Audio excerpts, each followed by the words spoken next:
Welcome to Ilivision. Psyche, mortal woman turned goddess. Look, all women are goddesses, but in this episode we discuss Psyche, a mortal woman who was turned into a bona fide goddess, and who ended up walking the halls of Mount Olympus itself, hanging out with the Olympian gods. But it all wasn't handed to her. After all, this is Greek mythology, where tragedy is guaranteed. She had to endure much adversity during her journey from mortal to immortal, and for love to triumph over despair. It all began in a kingdom where there were 3 sisters, beautiful princesses. 2 sisters were married, but the third, Psyche, was so extraordinarily beautiful that no man had the courage to ask for her hand in marriage.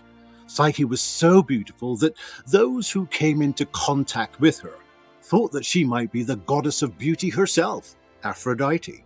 Many came from neighboring lands just to see her radiant beauty. So captivated by this epitome of beauty that many turned their worship to Psyche rather than Aphrodite, thinking that Psyche was some new divinity. This, as you can imagine, made the goddess Aphrodite very angry, and it is unwise to make the gods and goddesses angry. They're pretty sensitive on the best of days. Aphrodite, racked with jealousy, devised a plan to get rid of her rival. She summoned Eros, the god of love, who some say was the son of Aphrodite, though Hesiod says that he was one of the primordial gods, those who existed prior to the Olympians and even the Titans. Whatever his origins, the god of love he was. He was armed with a bow and arrows. Golden arrows to make couples fall in love, and lead arrows to make them detest each other. Aphrodite instructed Eros to shoot Psyche with a golden arrow to make her fall in love with a hideous monster. But when Eros came upon the sleeping Psyche, he was so taken by her radiant beauty that he fell deeply in love and whisked Psyche off to his luxurious home, defying and displeasing Aphrodite. Waking up, Psyche found herself in a magnificent palace, glistening with gems, and a bodiless voice telling her that this was her new home. She explored the palatial residence, totally in awe of everything she saw, and eventually fell asleep in a large, magnificent bed. She was awoken by a presence in the room. She could not see its face. She was terrified, but a calming, non-threatening voice told her that there was nothing to be afraid of, that she would be treated very well, and that all here was hers, including him, that they would be together forever. Love, or the god of love, swept over Psyche, and she gave in to his warm embrace and kisses as soft as whispers. The only thing that the god of love asked of her was that she never look at his face, and if she did, she would lose him forever. Psyche agreed. Psyche surrendered entirely to love with this entity who treated her well and loved her, but only came to her at night, and whose face she could never see. By day she remained alone in the palace, and after some time she grew rather lonely and missed her home and the company of humans and faces. She asked the mysterious lover to be able to visit her sisters. He said that she should, but that she should not breathe a word of her circumstances. Psyche, reunited with her sisters, told them of her magnificent palace and the wonderful gifts that her husband gave to her. They became green with envy. When Psyche divulges that she has never seen his face, her sisters convince her that this entity must be a hideous monster. Psyche was racked with curiosity.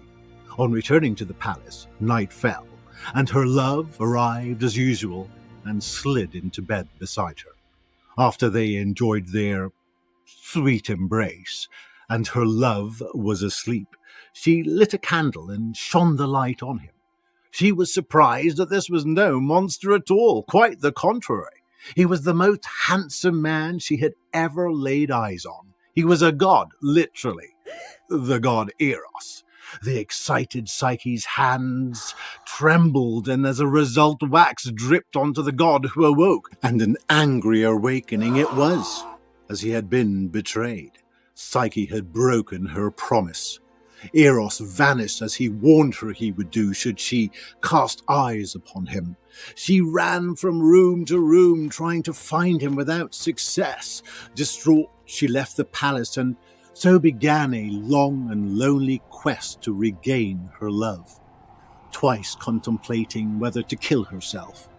She was so sad and so lost that when she came across Pan, god of the wilds, that nymph-chasing rogue, even he took pity on her, and instead of taking advantage of her, as he would normally have done, he pacified her and gave her advice, counseled her as to how to find and reunite with her love. Psyche wandered from temple to temple, trying to find her Eros, to gain any information that might help her, and it was not long before Aphrodite and Psyche finally came face to face. Since her first attempt at revenge had not worked, Aphrodite now had a second chance to get back at her rival Psyche, and stated that from that moment on, Psyche would do her bidding, in effect be her slave. She has Psyche complete ridiculous tasks out of spite and jealousy, including climbing a perilously high mountain to retrieve water that flowed into the river Styx. Like Pan, Zeus in the form of an eagle took pity on her and helped instead of taking advantage of her as he too might have ordinarily done.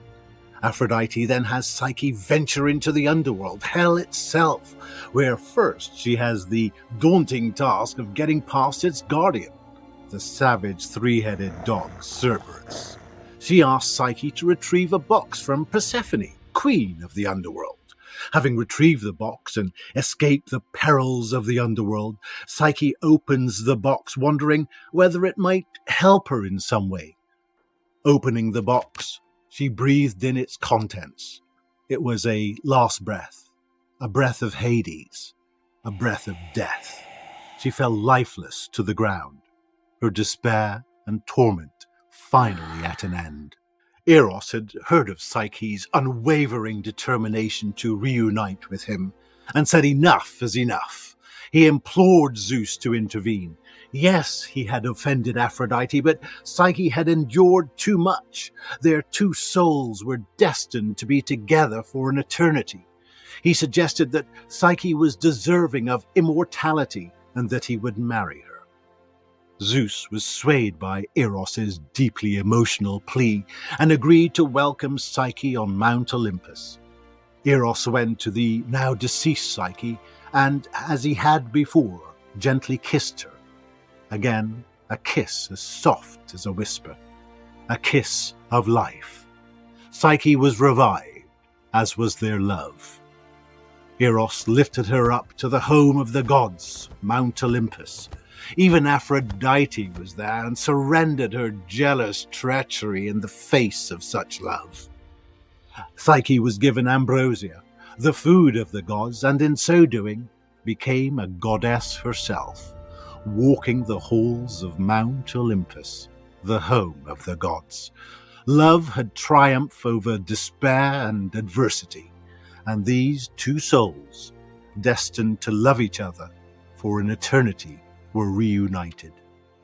Immortalized in myth, the enduring nature of their profound love and Psyche's journey from mortal to immortal goddess serves as a timeless symbol of the power of love and resilience of the human spirit in the eternal pursuit of pleasure, happiness, and love.